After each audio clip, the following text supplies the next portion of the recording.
Obrigado, Sr. Presidente, Srs. Membros do Governo, Senhoras e Srs. Deputados. Sr. Ministro, quem assistiu ao início deste debate e, portanto, quem assistiu ou quem ouviu o Sr. Deputado do PSD, o Sr. Deputado Hugo Soares, na sua intervenção inicial, ficaria certamente confundido ou até mesmo baralhado com o tema da interpelação e até podia ser levado a pensar que o tema da interpelação ao Governo que o PSD agendou não é sobre serviços públicos, mas sim sobre conversa fiada. Certamente muita gente haveria de pensar nisso. Mas a verdade, ainda que possa não parecer, até porque o PSD nem sequer uma referência fez às dificuldades dos portugueses no acesso aos serviços públicos, é mesmo sobre o acesso dos portugueses aos serviços públicos. E este debate vai, de facto, permitir-nos fazer uma discussão em torno da necessidade de reforçar a qualidade dos serviços públicos, mas também poderá servir para fazermos uma avaliação das consequências, das políticas e das opções do Governo PSD-CDS que ainda hoje se fazem sentir ao nível do acesso aos serviços públicos, porque hoje, quando falamos do acesso aos serviços públicos, é necessário também ter presente que o PSD liderou o Governo que mais fragilizou os serviços públicos. Convém não perder de vista que o PSD liderou o Governo que ficará para a história como o Governo que não conseguiu sequer esconder a sua aversão a tudo o que era público. E, por fim, é útil recordar que o PSD liderou um Governo que olhava com desdém para as funções sociais do Estado. Eu não estou certamente a dar nenhuma novidade, nem é esse o meu propósito, estou apenas a relembrar alguns elementos cuja referência nos parece oportuna quando falamos do acesso aos serviços públicos.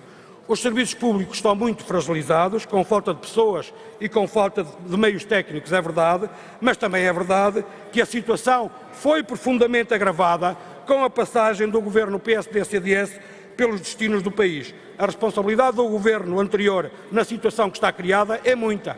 E é muita, sobretudo, se tivermos em conta que entre 2011 e 2015 o Governo do PSD e do CDS destruiu cerca de 78 mil postos de trabalho na administração pública e é também por esse motivo que os serviços públicos estão hoje como estão.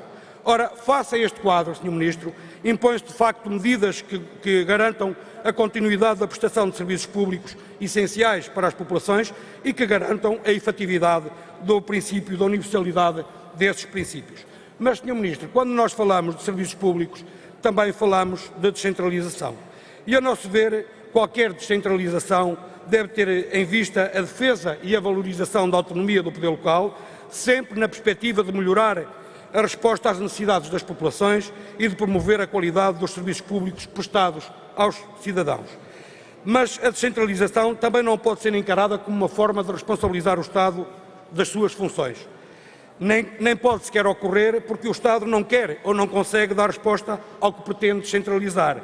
E o que nos parece é que a entrega da gestão das áreas protegidas às autarquias não ocorre porque será melhor para a preservação das áreas protegidas, mas porque os vários governos que nos têm governado não têm tido vontade de olhar para as áreas protegidas com olhos de ver e, portanto, faz-se mais fácil, transfere-se para a gestão das autarquias. E, neste caso, até com uma agravante, porque nós estamos a falar de responsabilidades que as autarquias não podem nem devem assumir sob o risco de se perder a natureza unificadora, a visão global nacional, que deve estar subjacente às políticas para as áreas protegidas. E isto em nada contradiz aquilo que os verdes defendem relativamente à necessidade de envolver as autarquias, as associações e até as populações nas decisões sobre a gestão das áreas protegidas. Não, todos devem ser envolvidos nessa gestão.